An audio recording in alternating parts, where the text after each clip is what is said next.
here we go. You're plugging in your phone too. All right, so we're picking up Ohio State. You left Ohio State, where'd you go next? I went to New York. Okay, here's what I want you to say. I left Ohio State and went to New York. I left Ohio State and went to New York.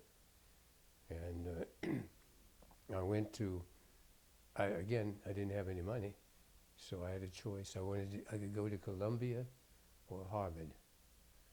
But by this time I was interested in psychology, social psychology, and the outstanding professor in social psychology, outstanding in the world, was Professor Otto Kleinberg. And so I was in his class And this was at Columbia? at Columbia. You had been accepted at Harvard? No, I didn't know. Well, I would have been, but no, I didn't even apply. Okay. I said I didn't have any money, so I'm debating whether to go to Columbia or to Harvard. Mm-hmm. But I knew that this professor, outstanding professor, was at Columbia, so I chose Columbia. Okay. But I was accepted because I had good grades and I had a master's degree and so on. Yeah, so I went to Columbia and in social psychology, and I'd been there about, let's see, from January. I'd been there about 3 or 4 months when I was drafted into the Army, and I spent 2 years in the Army, 1 year in Korea, and when I came back, I went back to Columbia. So college deferments didn't work back in those days, huh? You didn't get any college deferments? No, but I wouldn't have wanted it anyway, so I just wanted to get that out of the way. So then when I came back, I got back in the social psychology, and always remember this one lady. Let me ask a question. You got drafted, but you've already got a master's degree by then. You've already been a professor. What did they make you, a regular infantryman? No, I went in. I was the 212th medical hospital. So you've seen the movie MASH? Mm-hmm. Well, this was like a MASH hospital. But so that's where they sent me. But when I got there, I got to. Well, that's a digression. But we got to Tacoma and got on the ship. Took 19 days. We got to Busan, and I got on the train, and I knew we were going to stop in Tokyo, because when I was in Colorado at the Fitzsimmons Army Hospital when I got this word came, we want 1289 MOS Negroid. Now I understand there was one other black fella with this MOS in the entire military.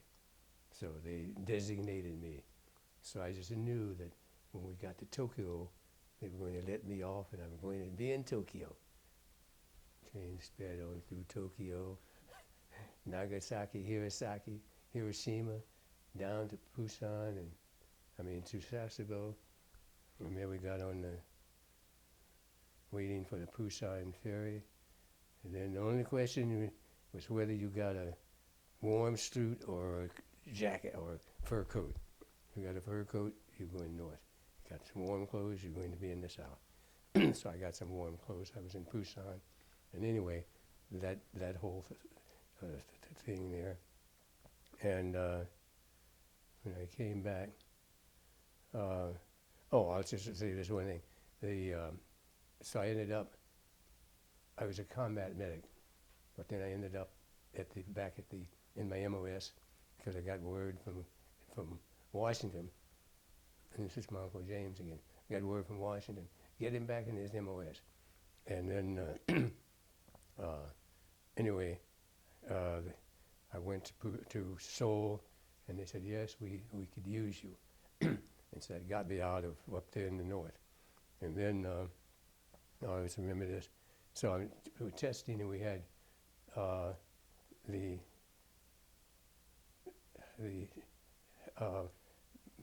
barracks for the neurotics, the barracks for the psychotics. And the psychotics we had to strap down. And I always remember. So we give in all these tests and so on. And usually, people hoped they'd be sent to Tokyo. They weren't sent to Tokyo. They were sent back to their outfit. But I remember this one guy, one of the psychologists, he came and he said, yes, this fellow, he's illusions of grandeur. He said, people are talking about him in the United States, and he's in magazines. And I said, well, what's his name?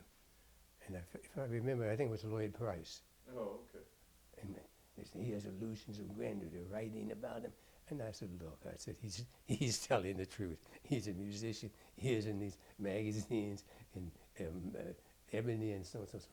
Anyway, but so we got back to Columbia, and I graduated. Okay, before going back to Columbia, still you're in this Korean War. So Uncle James had pulled some strings for you. No, he didn't pull any strings for me. He You didn't. said He didn't. something. No, You listen, said listen to me. something. No, he didn't pull any strings. Okay. You have a military occupation specialist. Mm-hmm. Now, they had designated me 11289 MOS Negroid. So that meant that they were sending me someplace special. Mm-hmm. That's what I thought. So when I got to the place, Busan, they said, no, we don't use that MOS at this level. You'll become a combat medic. And then when I went north and so on. So, but in the meantime, I'd gone back to Seoul to take a patient, and I went to this hospital and asked if they could use me. And they said yes. All right. And in the meantime, they got a cable or whatever you get those days saying, get this person back in his MOS. Now I think that's where Uncle James came in, but it wasn't pulling strings. It was just getting me back where I belonged. All right. So anyway, where was I? So I graduated, and I did my dissertation, and I went to Howard, Hampton, and Morgan. Ethnic stereotypes of Negro college students. Ethnic stereotypes of Negro college students. And so, I talked with them about, I had freshmen and seniors, and asked questions about, what percent is all in percentages. What percent of white people are intelligent? 80%. What percent of black people are British? 80%. What percent of, what do we call ourselves, the Negroes? 60%. And so it's these kinds of stereotypes. So anyway, and I got the doctorate, and you go before this committee, and this one lady, I said she didn't like me anyway. And she said, well, you have to rewrite this section. Rewrite this section. Now, this was on a Monday, and I had to have this in on Friday in order to meet the graduation for that time. So she said, don't you rewrite this chapter? And I said, when can I have it? I said, you can have it on Wednesday. She said, no, you can't do it that quickly. I said, I told you you'd have it on Wednesday. So I got it back there on Wednesday, and she said, you are the most persistent person I've ever known. So anyway, I got the degree, and I graduated, and I still had this dream of going to Africa. So. Now let me interrupt a second. So you had to have this finished by Friday, and to have it finished by Friday and approved by Friday, you had to give it to her by Wednesday to give her time to read it, Mm-hmm. so that everything would have jailed by Friday, Right, correct? right. If you had given it to her on Friday, it would have been too late. And it would have been the next semester Right, before I would have graduated. right. And one of the people who sat in on my, you heard of Kenneth Clark? You know Kenneth Clark? He was instrumental in the Supreme Court decision, the Civil Rights Act. Mhm. But he was the first black to get a PhD in social psychology from Columbia, and I was the second. Mm. So, but he sat on my committee. Anyway, I still had this dream of going to Africa. So one day I just sat down and I got the telephone book. And I said, anything that I see that has Africa on it, I'm going to call. And I went down to, and I saw this African Medical Research Foundation. African Medical Research Foundation. So I called them. And this guy, James Monroe, I'll never forget him. I called and said I was interested in going to Africa and doing research. And he said, well, come on in. So I went, and there was